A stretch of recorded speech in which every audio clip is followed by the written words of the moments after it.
चलिए, तो हम लोग देख रहे थे केमिकल यूनिट। चलो केमिकल यूनिट में स्टार्ट करते हैं हम लोग।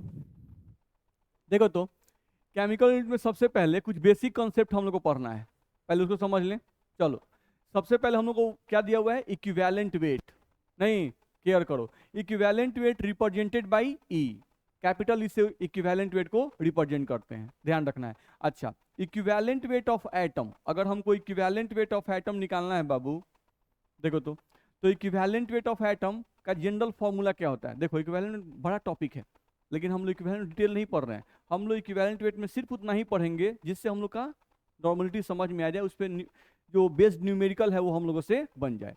चलो, तो इक्विवेलेंट वेट का नॉर्मल फॉर्मूला अगर देखा जाए तो इसका होता है एटॉमिक वेट, ध्यान रखना है, divided by valency of atom, valency of atom, ये ध्यान रखना है। नहीं तो इक्विवेलेंट वेट का कोई अगर फॉर्मूला पूछता है तो क्या है, एटॉमिक वेट बटा वैलेंसी ऑफ एटम। चलो देखते हैं, जैसे ई का मतलब इक्विवेलेंट वेट, ओ का मतलब oxygen, equivalent weight of oxygen बताना है। नहीं, चलिए सर बताइए, ऑक्सीजन का एटॉमिक वेट कितना है 16, और ऑक्सीजन की वैलेंसी कितनी है 2, सही है। ये हम लोग कट कितना आएगा 8। बैठिए, ध्यान रखना है, एक बात याद रखेंगे इक्विवेलेंट वेट के बारे में कि equivalent weight is a unitless quantity. Equivalent weight is a unitless quantity, ध्यान रखना है। यानी इक्विवेलेंट वेट जब भी बोलेंगे तो सबको यूनिट लगा के नहीं बोलेंगे, ध्यान रखना है, ठीक। जैसे एज फॉर एग्जांपल समझ ले, जैसे इलेक्ट्रॉन होता है तो हम लोग बोलते हैं क्या, इलेक्ट्रॉन का एब्सोल्यूट चार्ज बताओ, इलेक्ट्रॉन का एब्सोल्यूट चार्ज बताओ, तो हम लोग बोलते हैं -1.6 इंटू 10⁻19 कूलम। यूनिट क्या बोलते हैं, कूलम, ठीक है। एक हम लोग बोलते हैं अच्छा रिलेटिव चार्ज ऑफ इलेक्ट्रॉन बताओ, तो इलेक्ट्रॉन का रिलेटिव चार्ज हम लोग बोलते हैं सिर्फ -1, वहां पे कूलम नहीं लगाते हैं, ध्यान रखना है। क्यों नहीं लगाते हैं समझ लेंगे। देखो, जैसे अगर हम लोग केयर करें, थोड़ा सा बस समझ लें, अगर हम लोग रिलेटिव चार्ज ऑफ इलेक्ट्रॉन लिखते हैं तो रिलेटिव चार्ज ऑफ इलेक्ट्रॉन का फॉर्मूला क्या होता है भाई, ध्यान रखो। इसका फॉर्मूला होता है एब्सोल्यूट चार्ज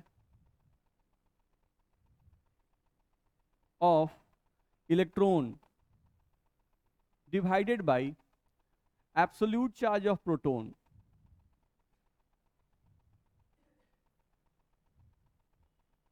ठीक है, चलो एब्सोल्यूट चार्ज ऑफ इलेक्ट्रॉन कितना होता है, चलो एब्सोल्यूट चार्ज ऑफ प्रोटॉन कितना होता है, कूलम से कूलम कट गया, कितना आ गया -1 आएगा। समझो हुआ क्या कि जो रिलेटिव चार्ज हम निकाल रहे थे इलेक्ट्रॉन का, नहीं तो रिलेटिव चार्ज निकालने के लिए हम लोग दो सेम चीज का रेशियो ले लिए, यानी कि चार्ज बट्टा चार्ज। नहीं तो अगर सेम चीज का रेशियो लेंगे तो यूनिट क्या होगा, कट जाएगा, कटेगा कि नहीं कटेगा, कट गया, तो यूनिट यहां पर कट गया। इसलिए जो रिलेटिव चार्ज इलेक्ट्रॉन का था वो यूनिटलेस क्वांटिटी था। मेरी बात समझ आ रही है, यहां भी हम चार्ज ही यूज कर रहे हैं, relative charge of electron only -1, not -1 coulomb, बोलना गलत है, बस में आ रहा है। एब्सोल्यूट चार्ज ऑफ इलेक्ट्रॉन तो वो कूलम के साथ बोला जाता है, यानी -1.6 × 10⁻19 कूलम। तो कोई पूछता है अच्छा रिलेटिव चार्ज का कोई यूनिट नहीं है, क्यों, तो बोलना है कि रिलेटिव चार्ज जो है वो सेम चीजों का रेशियो है। नहीं यानी कि ऊपर भी चार्ज है नीचे भी चार्ज है, तो वैल्यू क्या हो गया, कट गया। मेरी बात समझ में आ रही है, दिक्कत है इसमें। सेम एज इक्विवेलेंट वेट जब लेते हैं तो इक्विवेलेंट वेट भी सेम मास का, यानी मास का रेशियो होता है, मास अपॉन मास, ध्यान रखना है। तो मास अपॉन मास का रेशियो लेंगे तो ऊपर भी ग्राम नीचे भी ग्राम, ग्राम से ग्राम क्या होगा, कैंसिल होगा, ध्यान रखना है। इस केस में हम लोग क्या होता है, इस केस में हम लोग को ध्यान रखना है कि इक्विवेलेंट वेट भी क्या होता है, यूनिटलेस क्वांटिटी होता है, उसका कोई यूनिट नहीं होता है, याद रहेगा, ठीक है। तो ये बात ध्यान रखिएगा। चलिए, तो जब भी हम इक्विवेलेंट वेट ऑफ ऑक्सीजन बोलेंगे सिर्फ क्या बोलेंगे 8, यूनिट लगा के नहीं बोलेंगे, ध्यान रखना है। चलो, अब इक्विवेलेंट वेट ऑफ एल्युमिनियम बोलना है, नहीं तो चलो, हाँ सर, एल्युमिनियम का एटॉमिक वेट बताइए 27, सही है। और एल्युमिनियम का वैलेंसी बताइए, बोलिए, आपको नॉर्मल वैलेंसी जो यूज होती है वो बतानी है, तो 1 और 3 ठीक है, सिर्फ हम लोग 3 लेंगे क्योंकि वही यूज होता है। 3 से काटेंगे कितना आएगा 9, बिल्कुल सही है। बैठिए, इक्विवेलेंट वेट ऑफ क्लोरीन बताना है। चलिए इक्विवेलेंट वेट ऑफ क्लोरीन बताना है, चलो जी। क्लोरीन का एटॉमिक मास बताओ। 35.5। वैलेंसी बोलो, नॉर्मल वैलेंसी बतानी है 1। तो यहां से हम लोग का वैल्यू क्या आएगा 35.5। चलिए बैठिए, हम लोग को इक्विवेलेंट वेट ऑफ कॉपर ध्यान रखना है, इस पे न्यूमेरिकल है भाई, बार घबराइएगा मत। चलिए सर बोलिए, काहे नहीं याद है सर? हम लोग फर्स्ट क्लास इसी से स्टार्ट ही किए थे, एटॉमिक नंबर एटॉमिक मास से। तो उसको सर कवर अप कीजिए, पीछे वाली चीज कवर अप कीजिए, तो बहुत दिक्कत होगा। बैठिए, चलो जी, दो खड़ा हो गई, तुम आगे वाला बैठ जाओ, पीछे वाले को बताएं दो। चलो जी, कॉपर का एटॉमिक मास बताओ। 63.5, बिल्कुल सही है बाबू। चलो वैलेंसी बताओ कॉपर का। 2 और 1 होता है, तो हम यहाँ पर 2 या 1 किसी का, जो मान लो हम 2 यूज करते नहीं, बैठ जाओ। 31.75। तो ये हम लोग इस तरह से निकाल सकते हैं। मेरी बात समझ में आ रही है? तो यहाँ से हम लोग को ध्यान रखना है कि इक्विवेलेंट वेट निकालने के लिए जरूरी है कि आपको एटॉमिक मास पता रहे और साथ साथ वैलेंसी पता रहे, तब इक्विवेलेंट वेट निकलेगा, और नहीं तो नहीं निकलेगा। अगर इक्विवेलेंट वेट नहीं निकलेगा तो नॉर्मलिटी का क्वेश्चन नहीं बनेगा। ठीक है, चलो अगले पॉइंट पे आ जाओ। अब हम लोग आ जाए इक्विवेलेंट वेट ऑफ मॉलिक्यूल। नहीं, एटम की तो बात कर लिए, अब इक्विवेलेंट वेट ऑफ मॉलिक्यूल कैसे निकालेंगे? तो बिल्कुल सेम फॉर्मूला है, कोई फॉर्मूला में चेंजिंग नहीं है। हम लोग क्या बोलना है, मॉलिक्यूलर वेट, यानी जो भी मॉलिक्यूल आप लेंगे उस मॉलिक्यूल का मॉलिक्यूलर रेट ध्यान रखना है, बट्टा वैलेंसी ऑफ केटायन और एनायन, यानी किसी एक का वैलेंसी लेना है, या तो केटायन का वैलेंसी लेना है या तो एनायन का वैलेंसी लेना है, ध्यान रखना है। ठीक, चलो देख लिया जाए। यहां से हम देखें अगर, तो लिखा हुआ है equivalent weight of calcium carbonate, पढ़ना आप जानते हैं, इसको क्या बोलते हैं हम लोग, कैल्शियम कार्बोनेट। तो सबसे पहला काम होता है कि इसका मॉलिक्यूलर वेट निकालेंगे, तो हम याद करना बताए थे, CaCO3 का मॉलिक्यूलर कितना 100, हम बोलते डायरेक्टली याद कर जाना है, नहीं कुछ का मॉलिक्यूलर वेट। आप कैसे निकालते हो, कैल्शियम में कितना 40, कार्बन का 12, ऑक्सीजन का 16 48, इन सबको जोड़ेंगे तो मास कितना आएगा 100। तो यहाँ पे मॉलिक्यूलर वेट हो गया divided by valency of cation या एनायन। चलो, तो इसमें केटायन है कैल्शियम और एनायन कौन है कार्बोनेट, तो या तो कैल्शियम का वैलेंसी पता होना चाहिए या कार्बोनेट का वैलेंसी पता होना चाहिए। नहीं, तो कैल्शियम का वैलेंसी आई होप सबको पता होगा, कितना 2, तो 2 से डिवाइड करेंगे, 2 से डिवाइड करेंगे ये कट जाएगा, कितना आएगा 50। ध्यान रखना है, कैल्शियम कार्बोनेट को आप तोड़ते हो तो ये टूटता है, देखो CaCO3 को जब हम लोग तोड़ते हैं तो ये टूटता है आपका Ca, और CO3 को अलग कर दो। याद रखना, जैसे नाम बोलते हो वैसे ही अलग करना। आप क्या इसको पढ़ते हो, कैल्शियम कार्बोनेट, तो कैल्शियम को अलग करना, कार्बोनेट को अलग करना। ऐसे मत करना कि कैल्शियम अलग कार्बन अलग ऑक्सीजन अलग, गलत तरीका है। जैसे नाम पढ़ेंगे वैसे ही, तो आप 2 वर्ड में नाम पढ़ते हैं कैल्शियम कार्बोनेट, तो कैल्शियम को अलग कीजिएगा और कार्बोनेट को एक साथ अलग कीजिएगा। नहीं, तो कैल्शियम को एक साथ किए, कार्बोनेट को एक साथ अलग किए। चलो, कैल्शियम का वैलेंसी जो को पता है 2, नहीं तो ये 2 इलेक्ट्रॉन का लॉस करता है, मेटल लॉस करता है, तो इस पर 2 प्लस, तो इस पर क्या आएगा 2 माइनस, ध्यान रखना है। और यही दोनों चिपकते हैं तो क्या बनता है CaCO3। ठीक, दिक्कत है? अब यहाँ आ जाए, हम लोग को निकालना है इसमें इक्विवेलेंट वेट ऑफ NaOH, वैसे ही H2SO4, वैसे ही H3PO4, वैसे ही H3PO3। फटाफट निकालिए, निकालिए फटाफट, बताइए जल्दी जल्दी।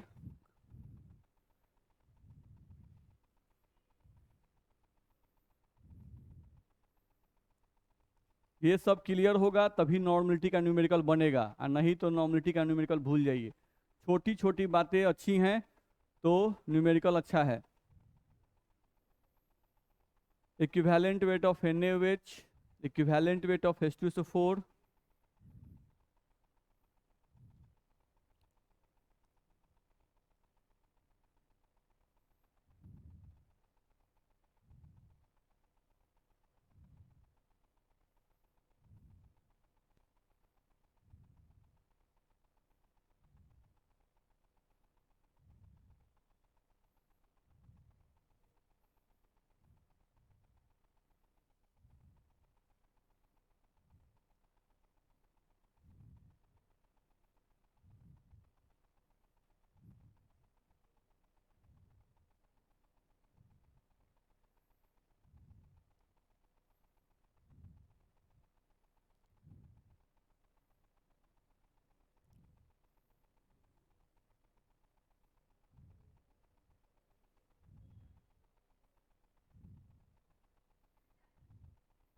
किसका?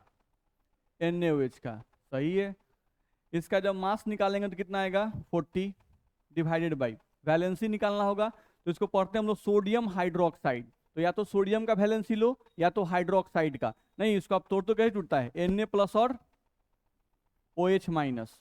नहीं, तो किसी एक का वैलेंसी, तो जो चार्ज होता है वही वैलेंसी होता है। तो इस पर भी चार्ज +1 है, इस पर भी चार्ज -1 है, तो किसी एक का वैलेंसी तो चार्ज 1। तो इसका इक्विवेलेंट वेट कितना? 40। अगला निकालें। अलग अलग काल में अलग। हाँ बोलिए, आप कितना आ रहा है? 98। आपका सर?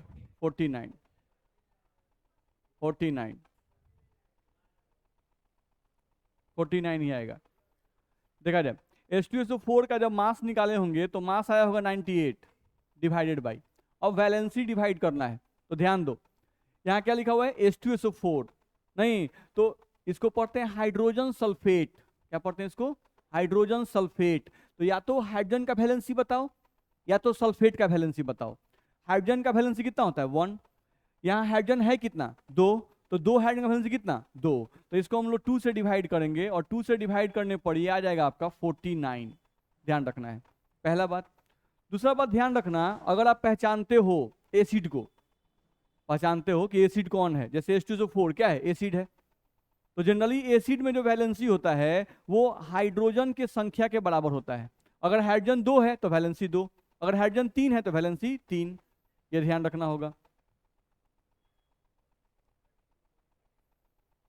इसका यानी इसका आप किए होंगे 98 डिवाइडेड बाई 3, कितना आया? 32.6। बोलिए 27.3। चलिए यहाँ पे लिखते हैं 27.3। सबका यही आ रहा है? चलिए इसका मास बताएंगे कितना आया? 82। अब याद रखेंगे, 2 एसिड हम लोग के पास हैं जो एक्सेप्शन है। 2 एसिड ऐसे हैं जो एक्सेप्शन है। जनरली एसिड में देखो, एसिड की पहचान कैसे करते हैं? हाइड्रोजन दिखाई देने लगे, नहीं हाइड्रोजन दिखाई दे, ऑक्सीजन दिखाई दे, अगर ये सब दिखाई देने लगे तो समझो कि एसिड है। हाइड्रोजन ऑक्सीजन, हाइड्रोजन ऑक्सीजन, बाकी सल्फर फॉस्फोरस दिखाई देने लगे, नहीं जैसे sulphuric acid, phosphoric acid, phosphorous acid, नहीं इस तरह से है। तो इससे पहचान होता है। अब 2 एसिड सिर्फ ऐसे हैं जिनको आपको एक्सेप्शन में याद रखना है, उन्हीं दोनों का यूज आपको बार बार आएगा। कौन कौन से एक्सेप्शन है? एक H3PO3, इसमें हाइड्रोजन कितना है? 3, तो वैलेंसी भी 3 होना चाहिए, लेकिन इसकी वैलेंसी होती है 2। वैलेंसी कितनी होती है इसकी? 2 होती है, याद रखना है। इस पे हम लोग स्टार्ट किए और क्या लिखे? एक्सेप्शन। ये एक्सेप्शन है आपका, तो इसको कैंसिल करेंगे तो वैल्यू कितना आएगा? 41। एक और एसिड है आपका जो एक्सेप्शन होता है, उसको भी आप ध्यान रखेंगे। 2 एसिड ही यूज में आते हैं, देखा जाए। इक्विवेलेंट वेट H3PO2 हम लिखते हैं, नहीं तो इसका भी जो भी मास आएगा उसका मास और बट्टा में वैलेंसी इसका होगा 1। इसका वैलेंसी कितना मानेंगे? 1, जबकि हाइड्रोजन कितना है? 3, लेकिन इसका वैलेंसी होगा 1। तो इसमें 2 आपके पास एक्सेप्शन है, एक H3PO3 और एक आपका H3PO2। ये दोनों एक्सेप्शन है जिनको आपको ध्यान रखना होगा। नहीं वैलेंसी, जैसे यहाँ ऑक्सीजन कितना है? ऑक्सीजन 3 है, तो ऑक्सीजन 3 है तो इसकी वैलेंसी, जो भी फॉस्फोरिक्स वाले एसिड हैं, जो भी फॉस्फोरस वाले, देखो यहाँ भी फॉस्फोरस है, यहाँ भी फॉस्फोरस है, यहाँ भी फॉस्फोरस है, तो जो भी फॉस्फोरस वाले हैं उनकी वैलेंसी याद करने का तरीका क्या है एसिड का? नहीं कि जितना ऑक्सीजन है उससे 1 कम कर दो, वैलेंसी याद रहेगा। जैसे यहाँ कितने ऑक्सीजन है? 4 से 1 कम कर दो, 3, तो वैलेंसी 3। नहीं यहाँ ऑक्सीजन कितना है? 3, तो 3 से 1 कम कर दो, 2, तो वैलेंसी यहाँ पर 2। फॉस्फोरस वाले में, सब में नहीं, ध्यान रखना है। यहाँ ऑक्सीजन कितना है? 2, तो 2 से 1 कम कर दो, 1, वैलेंसी कितना है? 1, तो याद रहेगा। बस में आ रहा है ना? तो जो भी फॉस्फोरस वाले आएंगे एसिड, उसमें केयर करना है कि हम लोग को जितनी ऑक्सीजन की संख्या होगी उस ऑक्सीजन की संख्या से क्या करेंगे हम लोग? 1 कम कर देंगे और वैलेंसी याद रखेंगे। तो ये हम लोग को दोनों एक्सेप्शन है जिसको आपको ध्यान रखना होगा, ठीक है। चलो इसका कितना आ रहा है? 66, तो 66 डिवाइडेड बाई 1 आएगा, यानी आंसर हमारा 66 आ जाएगा। ध्यान रखना है। तो इस तरह से आप इक्विवेलेंट वेट निकाल सकते हो। बोलो दिक्कत है?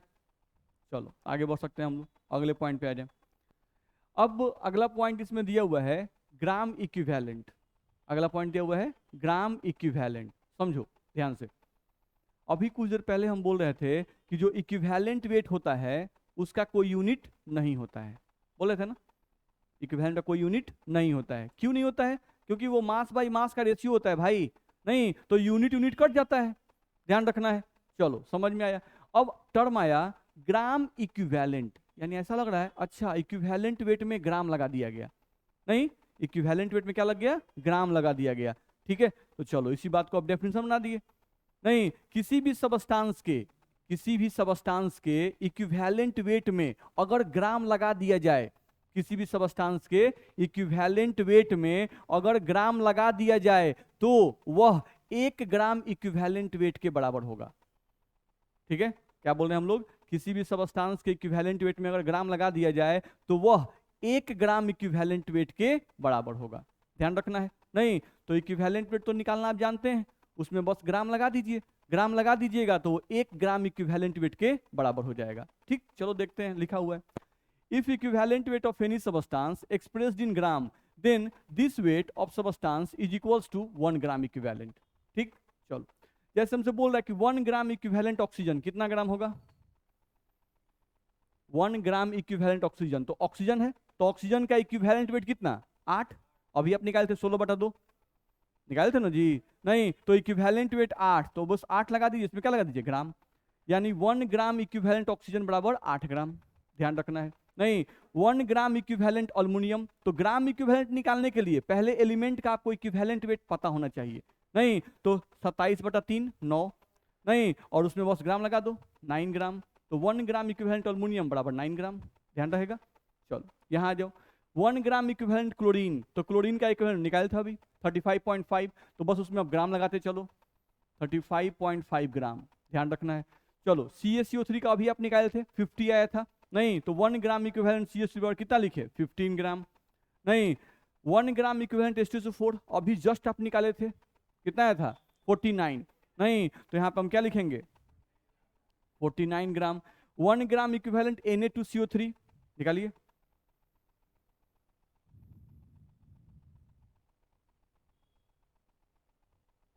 पहले इक्विवेलेंट वेट निकालेंगे और उसमें ग्राम लगा देंगे।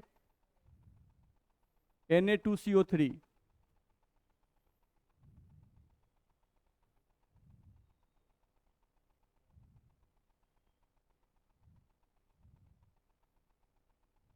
बोलिए सर 53, 106/2 आएगा। नहीं देखिए कुछ चीज डायरेक्ट याद रखिए हमेशा,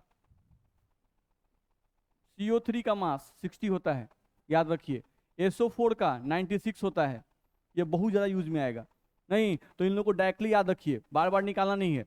CO3 कार्बोनेट जहां भी दिखे 60, SO4 जहां भी दिखे तुरंत 96, बस में आ रहा है। जैसे NO3 एक और, ये दोनों ज़्यादा यूज में आते हैं, लेकिन NO3 कहीं भी दिखा 62, बस में आ रहा है। तो कुछ चीज़ को डायरेक्ट याद रखिए, बार बार यूज में आने वाला है क्योंकि चैप्टर भरा पड़ा है एटॉमिक नंबर से मॉलिक्यूलर मास से, बार बार यूज में आएगा, तो कुछ चीज याद रखिएगा तो फास्ट बनेगा, ध्यान रखना है। तो कहीं भी CO3 दिखाई दे तुरंत 60, अब जैसे यहाँ पर था हम लोग का Na2CO3, तो इसका तो पता है 60, इसका 23×46, नहीं तो 60 और 46 106 हो जाएगा, नहीं तो ध्यान रखिएगा बस। तो यहाँ से 106/2 होता, कटता ना, सोडियम का वैलेंसी कितना आता 53, और क्या लगा देंगे ग्राम, तो इक्विवेलेंट वेट निकाल के हम लोग ग्राम लगा दिए, हम लोग क्या निकल गया ग्राम इक्विवेलेंट, यानी 1 ग्राम इक्विवेलेंट Na2CO3 कोई पूछेगा क्या बोलेंगे 53 ग्राम। किसी को दिक्कत, आगे बढ़ सकते हैं, चलिए जहां दिक्कत हो वहां रोकते चलिएगा। चलिए एक क्वेश्चन दिया हुआ है, इसको बनाइए, इस क्वेश्चन को बनाइए, बनाइए मेरा मुंह देख रहा है सब, इस क्वेश्चन को बनाइए, ये वाला question, calculate the number of gram equivalent in 500 gram CaCO3, बहुत इजी क्वेश्चन है, अभी आप जस्ट बनाए थे। पहले 1 ग्राम इक्विवेलेंट CaCO3 और कितना ग्राम होगा, अभी निकाले थे 50 ग्राम, यानी 50 ग्राम बराबर 1 ग्राम इक्विवेलेंट CaCO3 होता है, तो 500 ग्राम में कितना होगा, नहीं निकलेगा, निकालिए, तो मुजवानी बनने वाला सवाल है। आए? हाँ 10 ग्राम आएगा, तो 10 ग्राम नहीं आएगा, ग्राम इक्विवेलेंट आएगा, आपको ग्राम इक्विवेलेंट निकालना है ना, नहीं ठीक है। चलो देख लो, जैसे आप बनाए होंगे इस तरह से, आपको पता है CaCO3 के बारे में, यहाँ पे कौन है हम लोग का CaCO3। तो CaCO3 के बारे में अभी आप पढ़े थे, हम लोग पढ़े थे अभी जस्ट, कि अगर 50 ग्राम हम निकालते हैं, हम पूरा स्पष्ट बना दें, देखा जाए, हम सबसे पहले क्या किए, इक्विवेलेंट वेट CaCO3 का निकाल दिए। तो इसका मोलिकुलर मास कितना 100, और कैल्शियम का वैलेंसी कितना 2, काट दिए 50, ये इक्विवेलेंट वेट निकल गया। तो हम जानते हैं अगर हमको 1 ग्राम इक्विवेलेंट CaCO3 लिखना था तो वो कितना होता 50, और इसमें ग्राम लगाते। इक्विवेलेंट वेट में कोई यूनिट नहीं लगाए, लेकिन ग्राम इक्विवेलेंट जब लिखेंगे तो क्या लगाएंगे, यूनिट लगाएंगे 50 ग्राम। तो यहाँ समझ में आ गया कि 50 ग्राम बराबर 1 ग्राम इक्विवेलेंट CaCO3 होगा। नहीं तो इसलिए हम लोग को निकालना कितना में था 500 ग्राम में। तो 500 ग्राम निकालने के लिए आप 1/50 करेंगे, इसको बट्टा में, इसको गुना में, गुना 500 ग्राम इक्विवेलेंट CaCO3 आपका आ जाएगा। आएगा कि नहीं आएगा, आएगा। अच्छा, इसको निकालने के लिए हम किए क्या, ये देखो, तो ये 500 जो लिखा हुआ है, ये 500 क्या है, गिवन वेट 500 ग्राम CO3, यानी 500 ये क्या है, given weight of CaCO3। Question में दिया हुआ है ये 500, ये 500 क्या है, गिवन वेट ऑफ CaCO3, और ये 50 क्या है, इक्विवेलेंट वेट ऑफ CaCO3, नहीं है क्या। तो 500 गिवन वेट हुआ और 50 इक्विवेलेंट वेट हुआ, यानी कि जब भी ग्राम इक्विवेलेंट निकालने के लिए कहेगा तो हम लोग करना क्या है, गिवन वेट बट्टा इक्विवेलेंट वेट। मेरी बात समझ में आ रही है।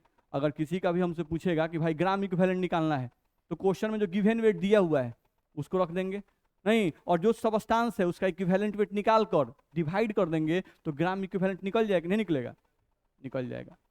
किसी को दिक्कत है, ठीक है, तो ये हम लोग को ध्यान में रखना होगा। आगे बढ़ सकते हैं, चलिए बताइए इसका answer. Calculate the number of gram equivalent in 980 gram H2SO4 20। Given weight बटा इक्विवेलेंट वेट कर देना है, बस H2SO4 का इक्विवेलेंट वेट निकालिए, गिवन वेट तो दिया ही हुआ है 980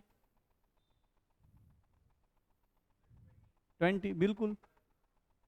H2SO4 का इक्विवेलेंट वेट 49 होता है, तो 980 अब बट्टा में कितना कर देंगे 49, आसानी से निकल जाएगा।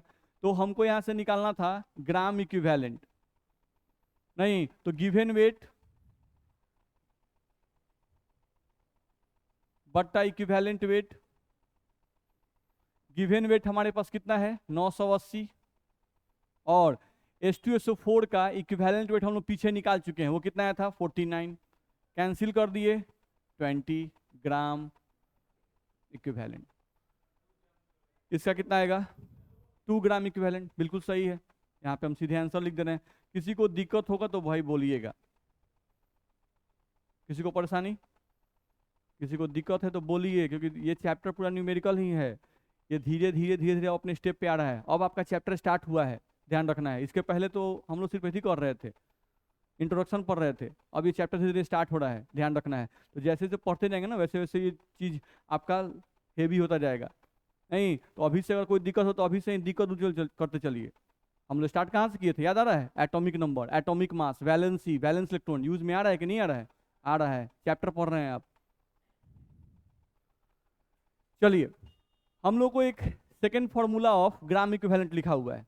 ग्राम इक्विवेलेंट का एक और फॉर्मूला आता है, नहीं एक और का उसी फॉर्मूला को बस चेंज किया गया है। नहीं वो फॉर्मूला क्या है, number of mole into valency, नहीं number of mole into valency, समझ लो। देखो तो यहाँ पे आप अभी फॉर्मूला पढ़े ग्राम इक्विवेलेंट के लिए कि ग्राम इक्विवेलेंट का फॉर्मूला होता है given weight divided by equivalent weight. ऐसा फॉर्मूला पढ़े हैं कि नहीं पढ़े, पढ़े हैं। अच्छा ये बताइए, अभी कुछ देर पहले हम लोग इक्विवेलेंट वेट का फॉर्मूला भी अभी पढ़े हैं कुछ देर पहले। नहीं इक्विवेलेंट वेट का फॉर्मूला हम लोग पढ़े थे यहाँ पर, एटॉमिक वेट, अगर एटम है तो एटॉमिक वेट, और मॉलिक्यूल है तो मॉलिक्यूलर वेट। नहीं तो हम ज़्यादा अच्छा यहाँ लिखे फॉर्मूला वेट, कि अगर एटम है तो एटम का फॉर्मूला वेट लिख दो, नहीं और अगर मॉलिक्यूल है तो मॉलिक्यूल का फॉर्मूला वेट लिख दो। तो इक्विवेलेंट वेट का हम लोग लिख रहे हैं formula weight divided by valency, ऐसा कुछ बोले थे। चलो अच्छा, इक्विवेलेंट वेट के जगह पे उठा के इसको रख सकते हैं, नहीं तो उसी को तो बस रखा गया है, देख लो। हम लोग ग्राम इक्विवेलेंट बराबर, यहाँ क्या है गिवन वेट रख दिए, ध्यान से देख लो, बट्टा इक्विवेलेंट वेट के जगह पर हम ये रख सकते हैं formula wait valency, formula wait, और बट्टा में जो वैलेंसी ऊपर चला जाएगा वैलेंसी। चलो gram equivalent is equals to, अच्छा गिवन वेट बटा फॉर्मूला वेट को मोल कहते हैं ना, मल्टीप्लाइड बाई वैलेंसी। देख लो number of mole into valency, दिक्कत है नहीं? तो हम लोग को केयर करना है कि आप चाहो तो ग्राम इक्विवेलेंट इस फॉर्म से भी बना सकते हो, मोल इनटू वैलेंसी करके, ठीक? जैसे मान लो पीछे वाला क्वेश्चन हम आते हैं उसको भी बना सकते हैं। देखो तो जैसे ये क्वेश्चन था हमारा, नहीं हम क्या करते, एक तो तरीका था सीधे बना लें, इजी तरीका है भाई, नहीं कभी कभी ऐसा रहता है क्वेश्चन में मोल दे देता है, नहीं तो मोल गुना वैलेंसी करके ही बना सकते हैं, या मान लो इसी को हम चाहते हैं कि मोल फॉर्म में बनाना चाहते हैं इस क्वेश्चन को, तो बनाते। देखो तो ये कितना दिया हुआ है 980 ग्राम, और है क्या H2O4। अच्छा ये बताओ अगर हम लिखते हैं ऐसे, एक मोल H2SO4 लिखते हैं तो एक मोल H2SO4 का मास कितना होता है 98 ग्राम नहीं होता है क्या? नहीं, अच्छा तो हम इसी बात को पलट के लिखें कि 98 ग्राम बराबर एक मोल H2SO4 होता है, तो इसलिए 980 ग्राम में कितना मोल होगा, तो यहाँ से एक और बट्टा में कितना 98 मल्टीप्लाइड बाई कितना 980, काट देते इसको कितना आता 10 मोल। बोलो तो इसको मोल हम लिख सकते थे कि नहीं? नहीं, हो सकता था इस क्वेश्चन में ऐसे बोलता calculate the number of gram equivalent इन 10 मोल, 980 नहीं दिया होता, क्या देता दिया होता 10 मोल H2SO4, तो चलो मोल तो हमको मिल गया। नहीं अब हमको देखो कि H2SO4 का वैलेंसी कितना है, या तो केटाइन तो एनाइन का वैलेंसी, तो हाइड्रोजन का वैलेंसी ले लो 2, नहीं तो यहाँ पर अगर हम चाहें कि ग्राम इक्विवेलेंट यहाँ से निकाल लें तो ग्राम इक्विवेलेंट बराबर अभी फॉर्मूला बताया गया मोल गुना में कितना वैलेंसी, तो मोल तुम्हारे पास कितना है बाबू 10 और वैलेंसी कितना 2, तो कितना आ जाएगा 20, तो 20 ग्राम इक्विवेलेंट तुम्हारा ऊपर भी आंसर आया था, यहाँ भी 20 ग्राम इक्विवेलेंट आंसर आया कि नहीं आया? मेरी बात समझ में आ रही है? ठीक है, तो क्वेश्चन में अगर हमको ग्राम में दिया है तब तो मोल में कन्वर्ट करके नहीं बनाएंगे, सीधे गिवन वेट इक्विवेलेंट से बनाएंगे। कभी कभी ऐसा होगा क्वेश्चन में ग्राम में नहीं दिया रहेगा, इसको मोल में दे देगा, तो उस केस में अब हम उसको थोड़ा ना ग्राम में बदलने जाएंगे, नहीं सीधे मोल गुना वैलेंसी कर लेंगे। ये बुझा रहा है कि मुझे ही बकबका रहे हैं खाली? बुझा रहा है ना? हाँ तो ध्यान रखना होगा, आगे बढ़े ना। चलिए तो ये हम लोग का दिया गया। चलो अब बुक में देखें हम लोग, अगर बुक में पढ़े हम लोग तो बुक में क्या होता है वैलेंसी कहीं नहीं लिखता है, नहीं तो आप कंफ्यूज जाइएगा सर तो आप तो वैलेंसी लिखते हैं, नहीं आप बुक में एन फैक्टर लिखता है, ध्यान रखना है। नहीं ग्राम इक्विवेलेंट का फॉर्मूला लिखता है number of mole into N factor, क्या लिखता है एन फैक्टर, तो ये एन फैक्टर क्या है भाई थोड़ा समझ ले इसको, आगे बढ़े। चलिए देखा जाए, चलो देखो अब हम लोग का एक पॉइंट आ रहा है एन फैक्टर, समझने की कोशिश करते हैं। देखो तो अगर एन फैक्टर की बात करते हैं तो थोड़ा सा ध्यान रखना, ये जो एन है ये बराबर हो सकता है वैलेंसी के, ठीक है, एन बराबर क्या हो सकता है वैलेंसी के, ठीक है। चलो एन बराबर हो सकता है एसिडिटी के, एन बराबर हो सकता है बेसिसिटी के, एन बराबर हो सकता है चार्ज के, एन बराबर हो सकता है चेंज इन ऑक्सीडेशन नंबर के, ध्यान रखना है। नहीं तो ये कहता है कि आप सिर्फ वैलेंसी पर फिक्स नहीं कर सकते हो, एन जो है यानी जो आप इधर यूज किए कि नंबर ऑफ मोल ऊपर भी था, नंबर ऑफ मोल यहाँ भी था, नहीं यहाँ पर हम क्या लिखे थे वैलेंसी, लेकिन यहाँ पर क्या लिखा हुआ है एन फैक्टर, तो इस एन फैक्टर यानी इस एन का जो वैल्यू है वो अलग अलग केस में अलग अलग होगा, नहीं किसी केस में ये वैलेंसी का काम करेगा, किसी केस में ये एसिडिटी का काम करेगा, किसी केस में ये बेसिसिटी का काम करेगा, किसी केस में ये हम लोगों का चेंज इन ऑक्सीडेशन वाला काम करेगा। नहीं अब समझ लेते हैं थोड़ा थोड़ा सबके बारे में, देखा जाए वैलेंसी, ये तो हम लोग खूब बढ़िया समझते हैं, ठीक। आ गया एसिडिटी, बेसिसिटी, समझो। जैसे पहले थोड़ा समझ लो बेसिसिटी।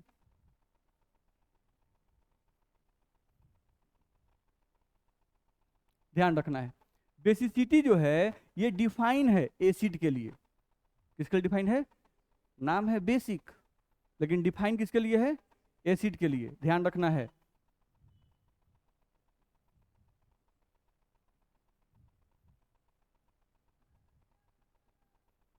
डिफाइंड फॉर एसिड, ठीक है। बेसिसिटी होती क्या है? Number of H plus donated by any acid. ध्यान समझना, नहीं, कोई भी एसिड के लिए अगर बेसिसिटी कोई पूछता है, भाई कंफ्यूज मत होइएगा, एकदम ध्यान से बारीकी से पढ़िएगा, बस में है ना, नहीं तो इसमें नहीं होता है कब का आ जा रहा है, कब क्या आ जा रहा है, बुझा रहा है ना, इसलिए एकदम ध्यान से पढ़िएगा। बेसिसिटी किसके लिए डिफाइन है? एसिड के लिए। नहीं ये नहीं कि सर बेसिसिटी है, उल्टे पढ़ा रहा है ये आदमी ना, तो ध्यान रखना है। नहीं तो बेसिसिटी डिफाइंड फॉर एसिड क्या है, केयर करते हैं। Number of H plus donated by any acid. कोई भी एसिड जितना H प्लस डोनेट करता है, एसिड का डेफिनेशन ही है the substance which gives H plus in water is called as acid, बोलते हैं ना। तो कोई भी सबस्टांस जितने H प्लस को डोनेट करता है, वही H प्लस की संख्या उस एसिड की बेसिसिटी कहलाती है। मेरी बात समझ में आ रही है? ठीक है, समझो। जैसे H2SO4 तुम लिखते हो, तो H2SO4 को जब तुम तोड़ोगे तो टूटता है ऐसे, 2H प्लस और SO4 पे 2 माइनस, टूट रहा है ना। नहीं तो ये कितने H प्लस प्रोवाइड कर रहा है? 2H plus. तो 2H प्लस प्रोवाइड कर रहा है, तो कोई पूछता है कि H2SO4 की बेसिसिटी कितनी होगी, तो 2, इसकी बेसिसिटी होगी बाबू 2। मेरी बात समझ में आ रही है? नहीं तो ये तुमको ध्यान रखना होगा, ठीक है। अब चलो, H2SO4 2H प्लस डोनेट कर रहा है, थोड़ा समझेंगे ध्यान से। किसी भी एसिड, कोई भी एसिड कितना H प्लस डोनेट करेगा, कोई भी एसिड कितना H प्लस डोनेट करेगा, यह डिपेंड करता है उसके स्ट्रक्चर पर। किस पे डिपेंड करता है? स्ट्रक्चर पर। जितना हाइड्रोजन ऑक्सीजन से जुड़ा हुआ होगा, वही हाइड्रोजन H प्लस के रूप में बाहर निकलता है, ठीक। जैसे H2SO4 आप लिखते हो, तो H2SO4 को लिखोगे तो S double bond O, double bond O, single bond O, single bond H, single bond O और सिंगल बॉन्ड H। तुम H2SO4 को ध्यान से देखो कि यहाँ पर हाइड्रोजन किससे लगा हुआ है? ऑक्सीजन से। ये हाइड्रोजन कहाँ लगा हुआ है? ऑक्सीजन से। तो ये हाइड्रोजन भी हटेगा और ये हाइड्रोजन भी हटेगा, ये दोनों हाइड्रोजन लॉस करेगा ये कंपाउंड, तो दोनों हाइड्रोजन लॉस करेगा, इसलिए इसकी बेसिसिटी कितनी है? 2, ठीक। अब चलो एक एक्सेप्शन एग्जांपल लेते हैं। अभी कुछ देर पहले हम एक्सेप्शन एग्जांपल बता रहे थे, याद करो। H3PO3 था ये, इसमें हाइड्रोजन कितने हैं? 3। चलो इसका स्ट्रक्चर बनाते हैं, POOO। देख लो ऑक्सीजन 3 है, हाइड्रोजन कितने हैं? 3। चलो एक हाइड्रोजन, 2 हाइड्रोजन, तीसरा हाइड्रोजन। ये स्ट्रक्चर होता है H3PO3 का, ध्यान रखना है। नहीं यहां पर केयर करो कि कितने हाइड्रोजन ऑक्सीजन से जुड़े हुए हैं? 2। एक हाइड्रोजन यहां दिखेगा, एक हाइड्रोजन यहां दिखेगा। तो जो हाइड्रोजन ऑक्सीजन से जुड़े होते हैं, वही हाइड्रोजन को एसिड डोनेट करता है H प्लस के रूप में। नहीं तो यहां पर 2 हाइड्रोजन को ही H प्लस के रूप में डोनेट करेगा, इस हाइड्रोजन को ये डोनेट नहीं करेगा। तो इसका बेसिसिटी कोई पूछेगा कि बाबू इसका बेसिसिटी कितना, तो 2, जबकि हाइड्रोजन 3 थे। बस में आ रहा है ना। नहीं सेम एग्जांपल जो हम लोग का एक्सेप्शन था, H3PO2। चलो POO 2 ऑक्सीजन है, हाइड्रोजन 3 है, लेकिन देख लो सिर्फ एक हाइड्रोजन ऑक्सीजन से लगता है, बाकी दोनों हाइड्रोजन फॉस्फोरस लगे होते हैं। कुछ इस तरह का स्ट्रक्चर इसका देखने को मिलता है। तो यहां पर तुम देखो कितना हाइड्रोजन लगा हुआ ऑक्सीजन से? 1। तो इसका बेसिसिटी कोई पूछेगा बाबू तो कितना आएगा? 1 आएगा। बोलो दिक्कत है इसमें? मेरी बात समझ में आ रही है? नहीं तो हम लोग को ध्यान रखना है कि बेसिसिटी किसके लिए डिफाइन होता है बाबू? एसिड के लिए, ठीक है। कोई भी एसिड जितने H प्लस को डोनेट करता है, वही H प्लस की संख्या बेसिसिटी कहलाती है, पहला बात। दूसरा ये समझ में आया कि बेसिसिटी H प्लस की संख्या पे डिपेंड करती है। अच्छा, कौन सा एसिड कितना H प्लस कितना H प्लस डोनेट करेगा, ये डिपेंड करता है उसके स्ट्रक्चर पर। नहीं, जो हाइड्रोजन ऑक्सीजन से जुड़ा हुआ होगा, जो हाइड्रोजन ऑक्सीजन से जुड़ा हुआ होगा, एसिड उसी हाइड्रोजन को H प्लस के रूप में डोनेट करता है। समझ में आया? दिक्कत है किसी को? चलिए, तो ये ध्यान रखना होगा। अब अगला टर्म इसमें क्या दिया हुआ है, एसिडिटी। तो एसिडिटी किसके लिए डिफाइन होगा, बेस के लिए। ध्यान रखना, अगर हम लोगों को यहां पे वर्ड यूज किया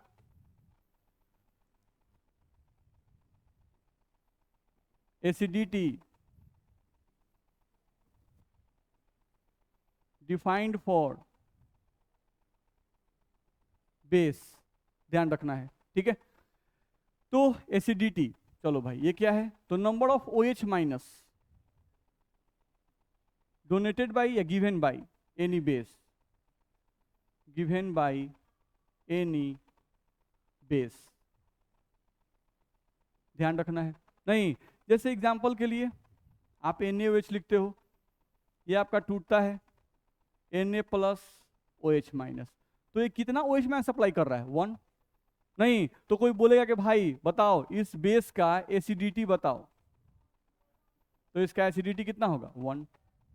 बस मेरा बेस कैसे पहचानते हैं, बेस के लिए जरूर मेटल होगा। बेस जब भी होगा तो उसमें कौन होगा, मेटल जरूर होगा। Metals are basic and non metals are acidic. हम पीछे जितना भी एग्जांपल दिए थे एसिड का, इसको ध्यान से देखो, इसमें कहीं भी कोई मेटल दिख रहा है, hydrogen non metal, sulphur non metal, oxygen non metal, सब नॉन मेटल है। इसमें देख लो सब नॉन मेटल, इसमें देख लो सब नॉन मेटल। जैसा ही मेटल का एंट्री शुरू होता है, जैसा ही मेटल का एंट्री शुरू होगा, बेसिक नेचर आने लगता है। वो भी में ध्यान रखना है, मेटल में भी कौन से मेटल, मेटल में भी कौन से मेटल, ध्यान रखना है बाबू। एक एक बात इंपॉर्टेंट है, नहीं जितना आप कंसीडर कीजिएगा उतना ज़्यादा, और हर एक पॉइंट पे क्वेश्चन है। जैसे जो हम एक्सेप्शन बता रहे हैं ना, नहीं इससे आपका क्वेश्चन बोर्ड एग्जाम में कितनी बार पूछ चुका है। अच्छा बताइए, ये जो एसिड है ये डाइप्रोटिक है कि ट्राइप्रोटिक है? नहीं, प्रोटिक यानी H प्लस कितना देगा, प्रोटिक यानी प्रोटोन, H प्लस क्या है, प्रोटोन ही है ना। H प्लस का मतलब क्या, प्रोटोन। तो पूछता है H3PO3 डाइप्रोटिक की ट्राइप्रोटिक की टेट्राप्रोटिक, क्या है, तो ये डाइप्रोटिक है। ये क्या है, मोनोप्रोटिक है, ध्यान रखना है, ठीक है। तो ये सब क्वेश्चन आपका पूछ चुका है। इसको हम लोग बोलते हैं डाइप्रोटिक और इसको हम लोग बोलते हैं मोनोप्रोटिक, मोनोप्रोटिक।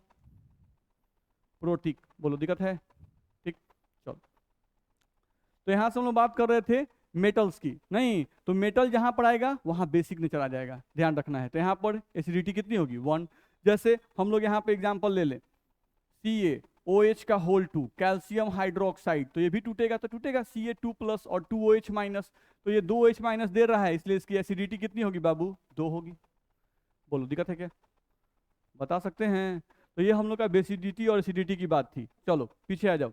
तो हम लोग वैलेंसी का मतलब समझ रहे हैं, एसिडिटी का मतलब समझ रहे हैं, बेसिडिटी का मतलब समझ रहे हैं, चार्ज का मतलब भी समझ रहे हैं। अब यहाँ आ गया चेंज इन ऑक्सीडेशन नंबर, खाली इसका एक मतलब समझ लेते हैं, क्या है भाई, देखा जाए। देखो तो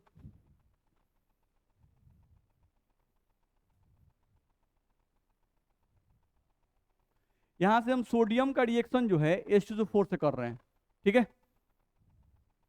तो रिएक्शन करने पर हमारा बना Na2SO4 प्लस H2 गैस। देख लो, ये सोडियम SO4 से रिएक्शन कर लिया और H2 को क्या किया, बाहर निकाल दिया। ऐसा हुआ है कि नहीं हुआ है, दिक्कत है इसमें, ठीक है। तो यहाँ पर हम अगर देखें, अगर यहाँ पर, तो ये 2 हाइड्रोजन जो थे वो दोनों के दोनों हाइड्रोजन निकल गए, दोनों के दोनों हाइड्रोजन क्या थे, वो निकल गए। चलो भाई, तो यहाँ पे सोडियम अकेला है, तो यहाँ पे इसका ऑक्सीजन नंबर क्या है, 0। कोई भी एटम अकेला हो तो उसका ऑक्सीजन नंबर क्या होता है, 0। ये 0 है।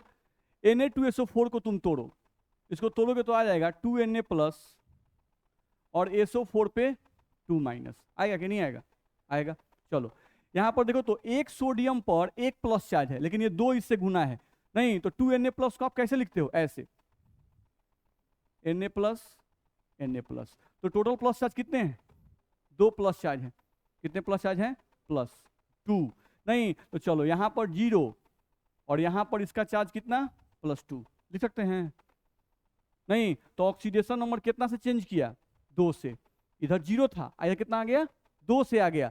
नहीं, तो ये हो गया चेंज इन ऑक्सीडेशन नंबर। ये क्या हो गया बाबू, चेंज इन ऑक्सीडेशन नंबर। तो जो वहां पर मोल आप लिखते थे, उस मोल में चेंज इन ऑक्सीडेशन नंबर का भी यूज किया जा सकता है। आपको रिएक्शन दे देगा और बोलेगा कि हाँ ये आप H2SO4 का इक्विवेलेंट वेट निकालिए। तो यहाँ पर अगर आप H2SO4 का इक्विवेलेंट वेट निकालिएगा तो आप लिखिएगा 98 डिवाइडेड बाई 2, क्योंकि चेंज इन कितना से हुआ है, 2 से। तो जितना से चेंज हुआ है उतना से काट कीजिएगा और कितना आ जाएगा, 49। सेम रिएक्शन लिख रहे हैं, ध्यान दो।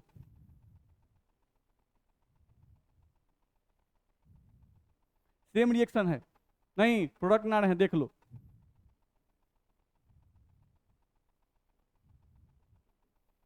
चलो अब इसमें देखो तो ऐसा लग रहा है कि H2SO4 लिखा है लेकिन एक ही H हटा है और एक H रह गया है, नहीं।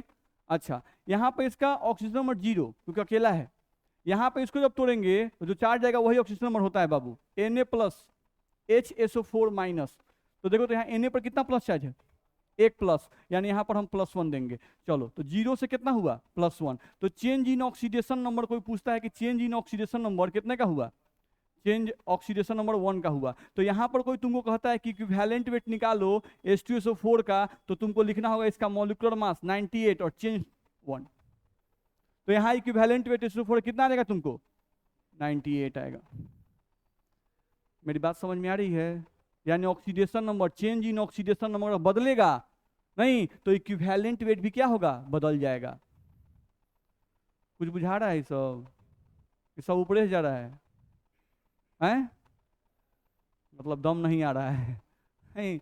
तो ये सब आपको समझ में आना चाहिए, बस मेरा है, ठीक है। तो ये सब चीज़ हम लोग क्लियर होना चाहिए। तो आज के क्लास में हम लोग क्या पढ़े, इक्विवेलेंट वेट किसे कहते हैं, नहीं ग्राम इक्विवेलेंट क्या होता है, इक्विवेलेंट वेट एटम कैसे निकालते हैं, मॉलिक्यूल कैसे निकालते हैं, ग्राम इक्विवेलेंट कैसे निकालते हैं, और ग्राम इक्विवेलेंट का एक फॉर्मूला पढ़े गिवन वेट बटा इक्विवेलेंट वेट, और एक फॉर्मूला पढ़े ग्राम इक्विवेलेंट का मोल और गुना वैलेंसी, या एक फॉर्मूला पढ़े मोल और गुना एन फैक्टर, और एन फैक्टर का मतलब समझे एसिडिटी, बेसिसिटी, वैलेंसी, नहीं चेंज इन ऑक्सीडेशन नंबर, ये सब ना समझे हम लोग, दिक्कत है, या वैलेंसी या चार्ज, ठीक है। तो ये सब चीज़ आप रिवाइज करके आएंगे, ठीक है।